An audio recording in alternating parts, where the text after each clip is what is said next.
तो देखो कोई ऑब्जेक्ट मोशन में है, तो जो ऑब्जेक्ट मोशन में है वो कितना फास्ट मूव हो रहा है ये हमें नहीं पता। भाई हमें ये तो पता है कि उसकी पोजीशन चेंज हो रही है और कोई टाइम ले रहा होगा। यहां से यहां आने में उसने टाइम लिया, लेकिन यहां से यहां आने में वो कितना फास्ट मूव होके गया। क्या यहां से वो स्लो ऐसे गया है, या वो एकदम फास्ट चला गया, या वो बहुत स्लो गया है, कैसे गया है, यहां से यहां वो कैसे गया है, ये बात कौन बताएगा हमें? ये बात हमें एवरेज वेलोसिटी बताती है कि कोई ऑब्जेक्ट जो मोशन में है वो कितनी फास्ट मूव हुई है और किस डायरेक्शन में मूव हुई है। ये चीज हमें एवरेज वेलोसिटी बताता है। तो एवरेज वेलोसिटी कैसे निकलेंगे कि उसकी पोजीशन में क्या बदलाव आया, यानी कि डिस्प्लेसमेंट, और उसने टाइम क्या लिया। डिस्प्लेसमेंट कितना लिया और टाइम क्या लिया, मतलब कितनी फास्ट मूव हुई। हो सकता है उसने डिस्प्लेसमेंट 1 किलोमीटर का क्या हो 1 घंटे में, हो सकता है वो 100 किलोमीटर गई हो 1 घंटे में, हो सकता है वो 1000 किलोमीटर डिस्प्लेस हुई हो 1 घंटे में। तो जो एवरेज वेलोसिटी है वो क्या है, डिस्प्लेसमेंट अपॉन टाइम टेकन। तो उसकी जो यूनिट से होगी वो क्या होगी, किलोमीटर पर आवर हो सकती है, मीटर पर आवर हो सकती है, जो मर्जी आप तो यूनिट जिसमें आप नाप रहे हो उसमें आप उसे रख दो। तो ये हो गया एवरेज वेलोसिटी। अब एवरेज स्पीड क्या होती है, कोई फर्क नहीं है। हमने अभी फर्क देखा था डिस्प्लेसमेंट और लेंथ ऑफ द पाथ। तो बाकी सब वही है, डिस्प्लेसमेंट की जगह लेंथ ऑफ द पाथ। यहां इंपॉर्टेंट ये हो गया कि वो किस रास्ते से गई है, क्या उसका रास्ता रहा है। तो जो एवरेज स्पीड है वो है length of the path upon time taken. तो एवरेज स्पीड क्या होगी, length of the path upon time taken. तो अगर आप यहां हो, आपने ऐसे चले, फिर ऐसे चले, फिर ऐसे चले और फिर ऐसे आ गए, तो आपने ये, आप यहां नापो इसको कितना चला, फिर इसे नापो कितना चला, फिर ये नापो, फिर ये नापो, और आपने कितना टाइम लिया। ये होगा एवरेज स्पीड। और अगर हम एवरेज वेलोसिटी देखना होता तो हम ये सब नहीं देखते, तो हम इस पॉइंट पे थे, इस पॉइंट पे आ गए, हमने क्या डिस्प्लेस हुए, वो है वेलोसिटी में, एवरेज वेलोसिटी में। ठीक है।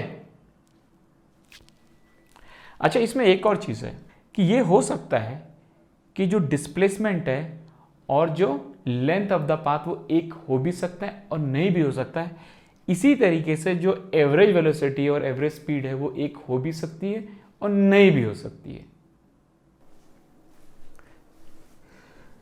तो एवरेज वेलोसिटी और एवरेज स्पीड में क्या फ़र्क है कि एवरेज जो स्पीड होती है उसमें लेंथ तो है लेकिन उसकी डायरेक्शन नहीं है, लेकिन वेलोसिटी में क्या है, हमें पता है कि वो किस डायरेक्शन में जा रही है, इसीलिए वो वेक्टर क्वांटिटी कहते हैं उसे। तो ये फ़र्क है वेलोसिटी एंड स्पीड में। तो आइए समझते हैं कि एवरेज वेलोसिटी और एवरेज स्पीड कब एक होगी और कब एक नहीं होगी।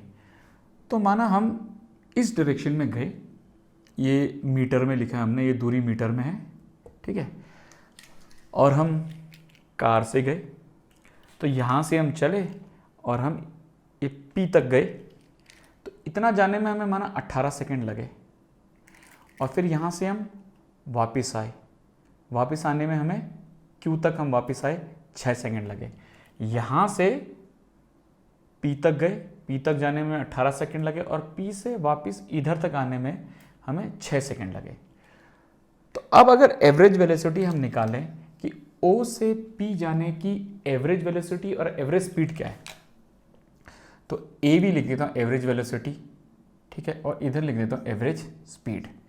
तो एवरेज वेलोसिटी क्या होगा, ओ से पी जाने में हमारा डिस्प्लेसमेंट कितना होगा, 0 से 360 मीटर तक गए, तो ये हमारा हो गया डिस्प्लेसमेंट अपॉन हमने टाइम कितना लिया भाई, यहाँ से यहाँ जाने में हमें कितना टाइम लिया, 18 सेकंड। तो ये क्या हो गया हमारा एवरेज वेलोसिटी।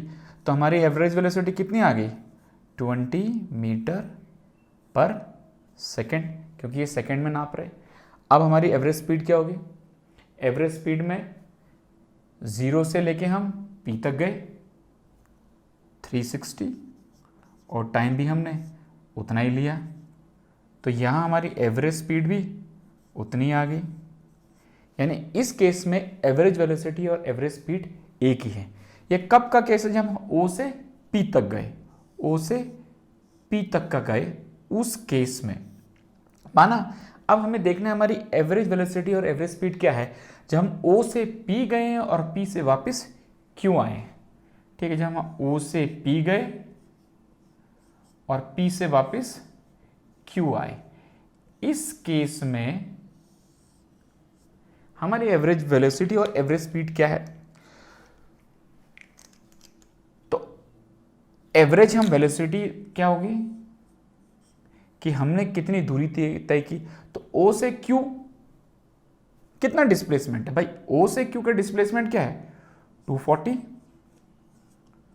और टाइम यहां से यहां जाने में हमने 18 सेकंड लगाए और वापस 6 सेकंड लगाए, तो ये कितना हो गया?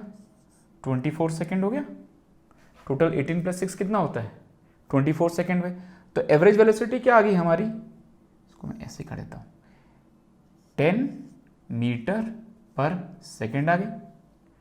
अब एवरेज स्पीड क्या है? यहां चेक करते हैं, AS एवरेज स्पीड। तो हमने दूरी कहते हैं कि अब हमारा पाथ पे डिपेंड कर रहा है, हमने क्या रास्ता तय किया। हमने यहां से यहां तक गए, ये कितना है? 360। उसके बाद हम P से वापस भी तो Q आए, देख रहे हो ना, O से P गए, P से फिर Q आए, तो PQ कितना है? PQ है 120। ठीक है, और हमने टाइम कितना लिया? 18 + 6, टाइम तो पूरा लिया ना, इतना 18 लिया और वापस आने में 6 लिया, तो 24। तो हमारी एवरेज स्पीड क्या आ गई? इन दोनों को जोड़ दो, 360 + 120 कितना होता है? ये हो गया 480 हो गया अपॉन 24, तो ये कितना हो गया? 24 2 40 20। तो अब हमारी एवरेज स्पीड क्या होगी? 20 मीटर पर सेकेंड। तो देखिए इस केस में हमारी एवरेज वेलोसिटी और एवरेज स्पीड अलग है। यहाँ 10 मीटर पर सेकेंड, 20 मीटर पर सेकेंड है। और इस केस में हमारी जहाँ O से Q तक का ही देख रहे हैं, सॉरी O से P तक का ही देख रहे हैं, उस केस में हमारी एवरेज वेलोसिटी भी उतनी है जितनी एवरेज स्पीड है। तो ये समझ आ गया कि हमारा कब एवरेज वेलोसिटी एक हो सकता है एवरेज स्पीड के, और कब एवरेज वेलोसिटी और एवरेज स्पीड अलग हो सकती है। ठीक है।